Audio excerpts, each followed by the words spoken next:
अस्सलाम वालेकुम स्टूडेंट। जैसे कि फ़र्स्ट ईयर के जो बॉयज़ थे उनका जो 11 चैप्टर था वो कंप्लीट नहीं हो सका था, तो उसके लिए भी मैंने अब वीडियो लेक्चर्स जो हैं वो बनाने शुरू किए हैं। तो पैरेलल आपको 10 चैप्टर के और 11 चैप्टर के जो हैं वो मिलते रहेंगे लेक्चर्स, ठीक है। तो तमाम स्टूडेंट्स को मैं बार बार एक रिक्वेस्ट कर रहा हूँ कि लेक्चर्स को पूरा सुनिएगा, ठीक है। आपका फ़ायदा है, 2 माह आपके पास पड़े हुए हैं, बड़े आराम से इसके अंदर आप अपनी तैयारी को कर सकते हो, कंप्लीट कवर कर सकते हो। इसलिए पूरा लेक्चर सुनिएगा। कोई डिफ़िकल्टी, कोई परेशानी इसमें हो तो वो आप मुझसे कांटेक्ट करके उसके बारे में पूछ सकते हो, ठीक है। तो हमने जो 11 चैप्टर था फर्स्ट ईयर का, वो टॉपिक जो हमने करना था वो था molar specific heat of gas, ठीक है। 11 चैप्टर का जो टॉपिक हमने स्टार्ट करना था, जहाँ तक हमने कवर किया था, molar specific heat of a gas, ठीक है। आज इसके बारे में हम पढ़ेंगे, लेकिन उससे पहले molar specific heat of gas की तरफ आने से पहले कुछ कॉन्सेप्ट आपको याद करने लाजमी है, फिर बेटर अंडरस्टैंडिंग आपकी बनती है टॉपिक की तरफ, ठीक है। तो सबसे पहले बात करें तो हीट कैपेसिटी क्या होती है। मोलर स्पेसिफिक हीट से पहले आपने समझना है हीट कैपेसिटी क्या होती है। तो याद रखें हीट कैपेसिटी, ठीक है। हमने एक बॉडी ली, ठीक है, कोई भी मटेरियल, जैसे फ़र्ज़ कर लें कॉपर की बनी हुई है, एक बॉडी जो कॉपर की बनी हुई है, ठीक है, उसको हमने हीट किया है। क्या किया है? हीट। और फ़र्ज़ कर लें उसका जो इनिशियल टेम्परेचर था वो 25 केल्विन 25 डिग्री सेल्सियस कंसीडर कर लें, ठीक है। अब मैंने उसको हीट किया, हीट देना शुरू की, और हीट करते करते मैंने उसका टेम्परेचर कर दिया कितना? 26 डिग्री सेल्सियस। मतलब मैंने 1 डिग्री सेल्सियस उसका टेम्परेचर इंक्रीज़ कर दिया। अगर मैंने 1 डिग्री टेम्परेचर उसका इंक्रीज़ किया है, इस पूरे टेम्परेचर को इंक्रीज़ करने के लिए मुझे जितनी अमाउंट ऑफ हीट उसको देनी पड़ी, ये उसकी क्या कहलाती है? हीट कैपेसिटी कहलाती है। लेकिन हम यहाँ पे यूनिट जो है वो सेल्सियस यूज़ नहीं कर रहे, वो केल्विन यूज़ कर रहे हैं। तो इस बात से भी परेशान होने की ज़रूरत नहीं है। याद रखिएगा, जितना चेंज आप सेल्सियस में करते हो, किसी चीज़ में चेंज आता है, उतना ही चेंज उस केल्विन में भी होता है। मतलब अगर आपने किसी चीज़ का 1 डिग्री सेल्सियस बढ़ाया है तो केल्विन में भी उसका 1 केल्विन बढ़ जाएगा, ठीक है। तो वो amount of heat required to raise the temperature of body through 1 kelvin. हमने एक बॉडी को हीट किया और उसका टेम्परेचर कितना बढ़ाया? 1 केल्विन, ठीक है। 1 केल्विन हमने उसका टेम्परेचर बढ़ाया, तो जितनी अमाउंट ऑफ हीट हमें लगी उसको हम क्या बोलते हैं? Heat capacity. अब याद रखिएगा, जो हीट कैपेसिटी होती है ये मटीरियल के अंदर रहते हुए कंपैरिजन होता है। मतलब आप कॉपर की बनी हुई कोई ऐसी 2 चीज़ें जिनका साइज़ डिफरेंट है, उनका आप कंपैरिजन कर सकते हो। या आप ऐसे कह सकते हो, जो पित्तल के हमारे पास बर्तन होते हैं, एक छोटा बर्तन कंसीडर कर लें और एक बड़ा बर्तन कंसीडर कर लें, ठीक है। तो छोटे बर्तन का भी आपने टेम्परेचर कितना बढ़ाना है? 1 केल्विन। बड़े बर्तन का भी कितना बढ़ाना है? 1 केल्विन, ठीक है। तो जिसका 1 केल्विन बढ़ने में अमाउंट ऑफ हीट ज़्यादा लगेगी, जिसका 1 केल्विन टेम्परेचर बढ़ाने के लिए हमें अमाउंट ऑफ हीट ज़्यादा लगेगी, उस मटेरियल की हीट कैपेसिटी ज़्यादा होगी। और जिसका जल्दी 1 केल्विन बढ़ जाएगा उसकी हीट कैपेसिटी की वैल्यू कम होगी, ठीक है। तो आप ये कह सकते हो कि हीट कैपेसिटी जो है वो मटेरियल, एक स्पेसिफिक मटेरियल के अंदर रहते हुए, ठीक है, हम कंपैरिजन कर रहे होते हैं, ठीक है। साइज़ उनका डिफरेंट हो सकता है, शेप उनकी डिफरेंट हो सकती है। लेकिन जब हम कंपैरिजन करते हैं एक मटेरियल का दूसरे मटेरियल के साथ, जैसे अगर मैं कॉपर का कंपैरिजन करूं सिल्वर के साथ, ठीक है, या सिल्वर का कंपैरिजन करूं मैं वाटर के साथ, तो याद रखें तब हम हीट कैपेसिटी को यूज़ नहीं कर सकते।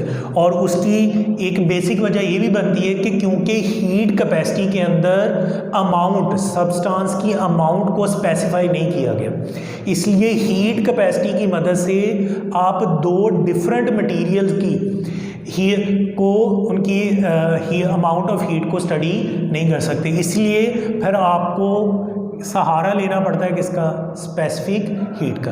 अब अगर आप देखें तो इसका नाम आपको कुछ सजेस्ट कर रहा है, स्पेसिफिक हीट। तो स्पेसिफिक का मतलब है इसके अंदर अब हमने अमाउंट जो है वो स्पेसिफाई कर दी है।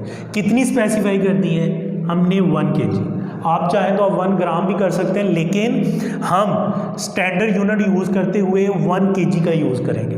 तो amount of heat required to raise the temperature of 1 kg of substance through 1 kelvin. मतलब मैंने कॉपर को भी हीट करना है, सिल्वर को भी हीट करना है। कॉपर का भी टेम्परेचर मैंने कितना बढ़ाना है, 1 केल्विन। सिल्वर का टेम्परेचर भी मैंने कितना बढ़ाना है, 1 केल्विन। अब इसका टेम्परेचर 1 केल्विन बढ़ाने के लिए जो हीट लगी वो इसकी क्या कहलाएगी, स्पेसिफिक हीट। और जो हीट सिल्वर को 1 केल्विन टेम्परेचर उसका बढ़ाने के लिए लगेगी वो सिल्वर की क्या कहलाएगी, स्पेसिफिक हीट कहलाएगी। ठीक है, तो 1 केल्विन टेम्परेचर बढ़ाना है और कितनी अमाउंट लेनी है, 1 kg। ठीक है, तो 1 kg अमाउंट लेके 1 केल्विन तक आपने टेम्परेचर बढ़ाना है। जितनी हीट लगेगी वो उस मटेरियल की क्या कहलाएगी, स्पेसिफिक हीट। अब याद रखिएगा जो स्पेसिफिक हीट है ये भी इतना अच्छा कंपैरिजन नहीं है।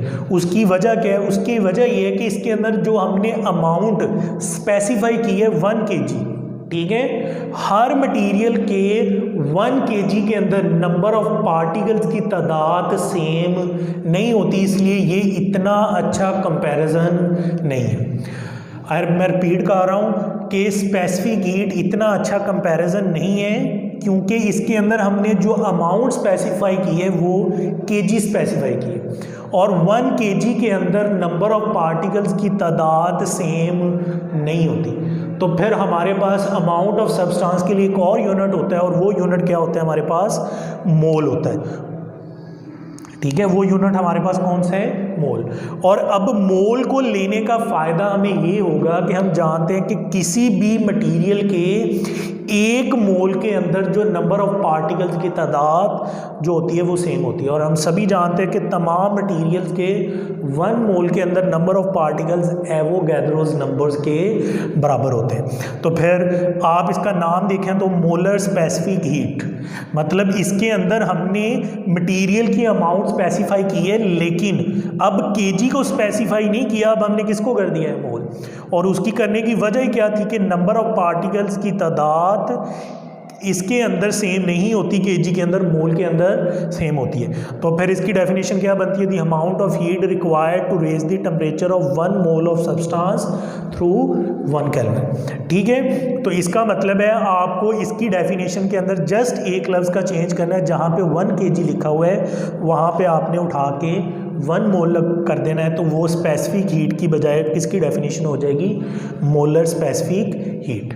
ठीक है, अब याद रखिएगा सॉलिड, लिक्विड, गैसेस, तीनों के लिए हम ये तीनों तरह की हीट जो है उसको स्टडी कर रहे हैं। हीट कैपेसिटी को भी स्टडी किया जाता है, specific heat, solid, liquid, gases सभी के लिए एप्लीकेबल। इसी तरह मोलर स्पेसिफिक हीट भी सॉलिड, लिक्विड और गैसेस के लिए भी एप्लीकेबल होती है। अब ये जो मैं काम कर रहा हूँ ये आपकी बुक के अंदर नहीं है, तो इसलिए आपने इसको नोट डाउन कर लेना है, साइड पे लिख लेना है, रजिस्टर पे लिख लेना है।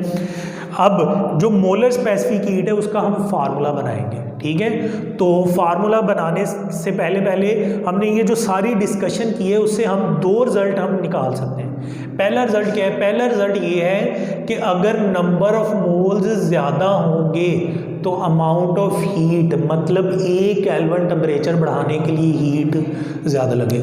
आप इसको मोल की बजाय केजी में समझना चाहो तो ज़्यादा बेटर है। जैसे अगर मेरे पास 10 ग्राम फ़र्ज़ कर ले वाटर है और 1 ग्राम वाटर है, ठीक है। अब अगर मैं 10 ग्राम वाटर को भी हीट करता हूँ और 1 ग्राम वाटर को भी क्या करता हूँ, हीट करता हूँ। अब 10 ग्राम वाटर का 1 केल्विन टेम्परेचर बढ़ाने के लिए हमें अमाउंट ऑफ हीट ज़्यादा लगेगी, जबकि 1 ग्राम वाटर के अंदर हमें अमाउंट ऑफ हीट बढ़ाने के लिए हीट कम लगेगी। इसलिए आप अब इसको ग्राम या केजी की बजाय इसको लफ्ज़ यूज़ कर सकते हो मोल्स का। तो एन रिप्रेजेंट कर रहा है यहाँ पे किसको, नंबर ऑफ मोल्स। इसका मतलब है जितने नंबर ऑफ मोल्स मतलब जितनी अमाउंट ज़्यादा होगी उसका 1 केल्विन टेम्परेचर बढ़ाने के लिए हमें हीट भी क्या लगेगी, ज़्यादा। और दूसरा कंक्लूजन हम ये निकाल सकते हैं कि जितनी हीट हम ज़्यादा देंगे उतना टेम्परेचर ज़्यादा बढ़ेगा, ठीक है, उतना टेम्परेचर के अंदर चेंज ज़्यादा आएगा। इसीलिए अब अगर मैं इन दोनों रिजल्ट्स को कंबाइन कर दूं तो मैं लिख सकता हूं Q directly proportional n delta T।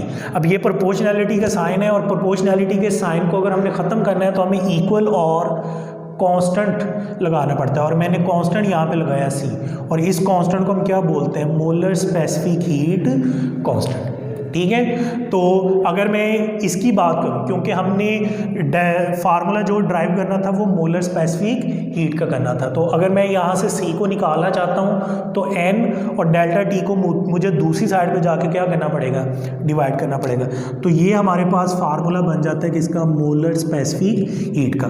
तो यहाँ से आप एक दफ़ा फिर दोबारा कंपैरिजन कर सकते हो, कंपैरिजन करके आप डेफिनेशन को अंडरस्टैंड कर सकते हो। देखें, अगर मैं टेम्परेचर का यूनिट कितना रख लूँ 1 केल्विन, नंबर ऑफ मोल्स कितने रख लूँ 1 मोल, तो 1 मोल 1 केल्विन टेम्परेचर बढ़ाना, 1 मोल सब्सटेंस का टेम्परेचर कितना बढ़ाना 1 केल्विन। तो इसके लिए जितनी अमाउंट ऑफ हीट हमें लगेगी वो उस मटेरियल की क्या कहलाएगी, मोलर स्पेसिफिक हीट, ठीक है। अब अगर आप टॉपिक का नेम देखें तो टॉपिक का नेम था molar specific heat of a gas. अब हमने टॉपिक के अंदर molar specific heat of gas क्यों स्पेसिफाई किया, क्योंकि हम यहाँ पे जो मोलर स्पेसिफिक हीट पढ़ेंगे वो गैसेस के बारे में पढ़ेंगे, ठीक है। और गैसेस के अंदर मोलर स्पेसिफिक हीट जो है उसको 2 तरीके से हम स्टडी करते हैं, ठीक है। मतलब मोलर स्पेसिफिक मतलब हम मटेरियल्स को, गैसेस को 2 तरीके से हीट कर सकते हैं। एक तरीका कार क्या है कि अगर मैं किसी कंटेनर में गैस ले लूँ और उस कंटेनर का वॉल्यूम क्या कर दूँ, फिक्स कर दूँ, वॉल्यूम क्या कर दूँ, कांस्टेंट कर दूँ, और मैं उसको हीट करूँ, और हीट करने के बाद मैं कितना टेम्परेचर बढ़ाऊँ 1 केल्विन। तो 1 केल्विन टेम्परेचर बढ़ाने के लिए जो अमाउंट ऑफ हीट मुझे लगेगी वो उस गैस की क्या कहलाएगी, molar specific heat at constant volume. लेकिन अगर उसी गैस को मैं एट कांस्टेंट प्रेशर, मतलब अब मैं उसका प्रेशर इंक्रीज ना होने दूं, पहले मैं उसका वॉल्यूम जो है वो फिक्स कर रहा था, अब अगर मैं उसका प्रेशर फिक्स कर दूं और अमाउंट ऑफ हीट एंटर कर दूं, ठीक है, और दोबारा मैं उसके अंदर हीट एंटर करूं और दोबारा उसका कितना टेम्परेचर इंक्रीज करूं 1 केल्विन, तो जितनी हीट मुझे लगेगी वो उस गैस की क्या कहलाएगी, एट कांस्टेंट प्रेशर, ठीक है, molar specific heat at constant pressure कहलाएगी। अब आप यहाँ से सवाल कर सकते हो, आपके जहन में ये बात आती होगी कि सर ये गैसेस के लिए 2 तरह से हम स्टडी कर रहे हैं, क्या सॉलिड और लिक्विड के लिए भी हम 2 तरह से स्टडी करते हैं? तो याद रखिएगा सॉलिड।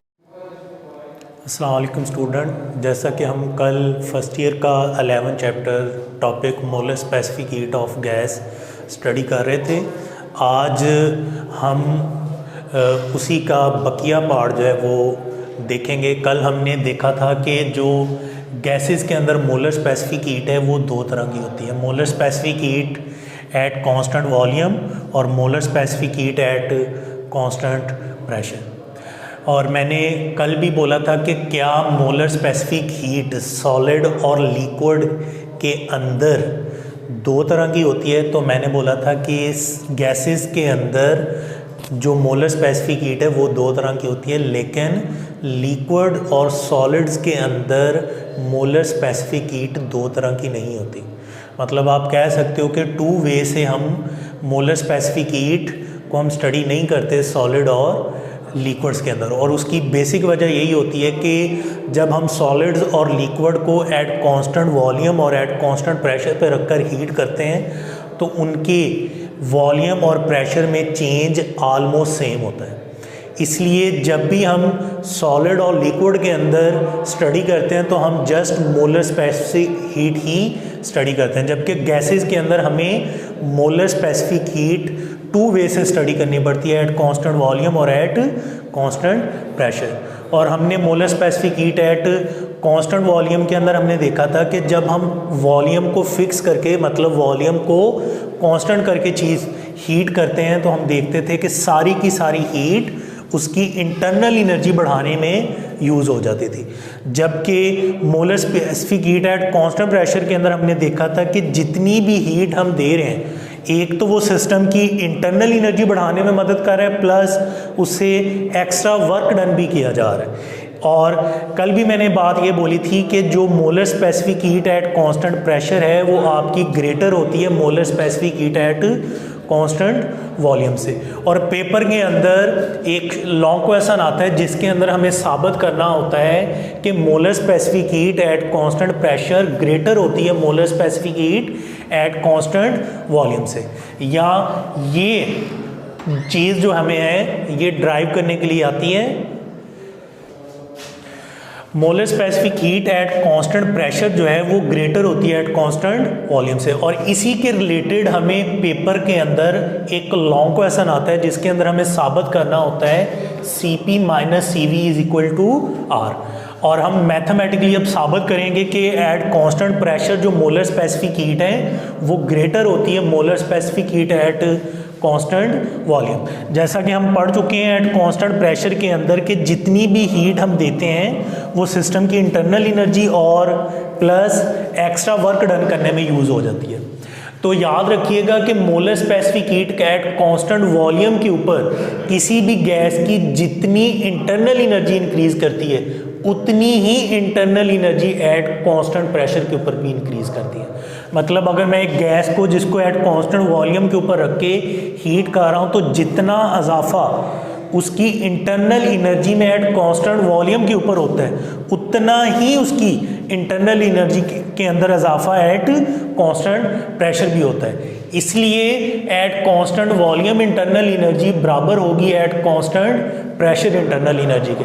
तो फिर ये वाली जो हमारे पास इक्वेशन है इसके अंदर एट कांस्टेंट प्रेशर की जगह पे हम रिप्लेस कर सकते हैं किसको, internal energy at constant volume. ठीक है, और internal energy at constant volume जो है वो हमने प्रूव किया था वो बराबर है CV n डेल्टा T।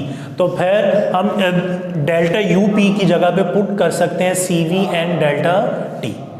ठीक है, अब इसको फर्दर एक्सप्लेनेशन को एक्सप्लेन करने के लिए हम आइडियल गैस इक्वेशन का सहारा लेते हैं। और आइडियल गैस इक्वेशन हमारे पास PV is equal to nRT है। तो इसके अंदर P हमारे पास प्रेशर होता है, V हमारे पास वॉल्यूम है, N हमारे पास मोल्स हैं, R हमारे पास यूनिवर्सल गैस कांस्टेंट है और T हमारे पास एब्सोल्यूट टेम्परेचर है। और ये काम क्योंकि हम एट कांस्टेंट प्रेशर के ऊपर कर रहे हैं तो इसका मतलब है प्रेशर तो इसके अंदर फिक्स रहेगा, कांस्टेंट रहेगा, वो चेंज नहीं हो सकता, जस्ट इसका वॉल्यूम चेंज हो सकता है। इसलिए फिर यहाँ पे हमने इसके अंदर डेल्टा को लगा दिया किसके साथ, V के साथ। P के साथ इसलिए नहीं लगाया क्योंकि ये फिक्स है, ये कांस्टेंट है, तो जस्ट वॉल्यूम चेंज हो सकता है, इसलिए हमने डेल्टा को V के साथ लगा दिया। और N तो नंबर ऑफ मोल्स है, जब भी हम किसी गैस को हीट करेंगे एट कांस्टेंट वॉल्यूम और एट कांस्टेंट प्रेशर तो उसके नंबर ऑफ मोल्स चेंज नहीं होने लगे, इसलिए ये भी सेम रहेंगे, यूनिवर्सल गैस कांस्टेंट। ये तो कांस्टेंट है तो ये भी वैल्यू इसकी चेंज नहीं होगी। तो फिर इसका मतलब है जब हम चीज़ को हीट करेंगे तो टेम्परेचर उसका चेंज हो सकता है, इसलिए हम इसके साथ यहाँ पे क्या लगाएंगे, डेल्टा लगाएंगे। अब ये जो वैल्यू है ये हम पुट करेंगे इस इक्वेशन के अंदर, तो इक्वेशन हमारे पास अब बन जाएगी CB n delta T is equal to CV n delta T plus NR delta T।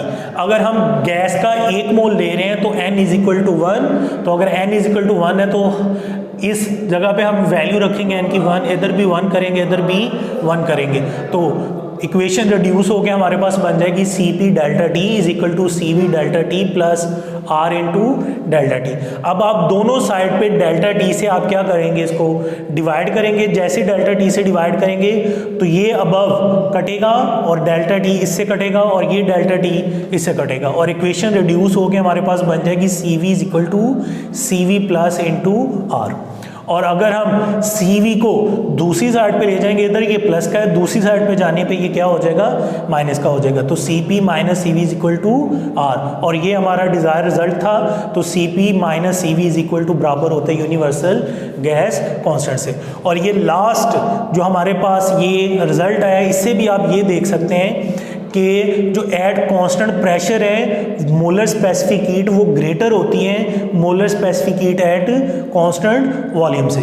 इसको आप ऐसे समझ सकते हैं, फ़र्ज़ करें अगर मैं 30 से -25 करता हूँ या 40 -35 करता हूँ तो दोनों का आंसर +5 आता है। लेकिन अगर मैं 25 - 30 करता हूँ तो मेरे पास आंसर -5 आएगा। यहाँ 35 -40 करेंगे तो इसका आंसर भी हमारे पास कितना आएगा, -5 आएगा। तो इसका मतलब है जब मैथ के अंदर रकम पॉजिटिव वाली बड़ी होगी नेगेटिव से, तो रिजल्ट के अंदर जो आंसर आने वाला है वो हमारे पास हमेशा क्या आएगा, पॉजिटिव आएगा। और जब माइनस वाली रकम बड़ी होगी और प्लस वाली रकम छोटी होगी तो आंसर हमारा माइनस के अंदर आएगा।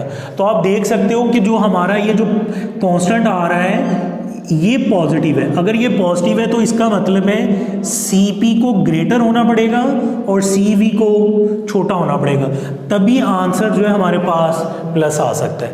तो फिर ये इक्वेशन भी हमें ये बता रही है कि molar specific heat at constant pressure greater होती है molar specific heat at constant volume.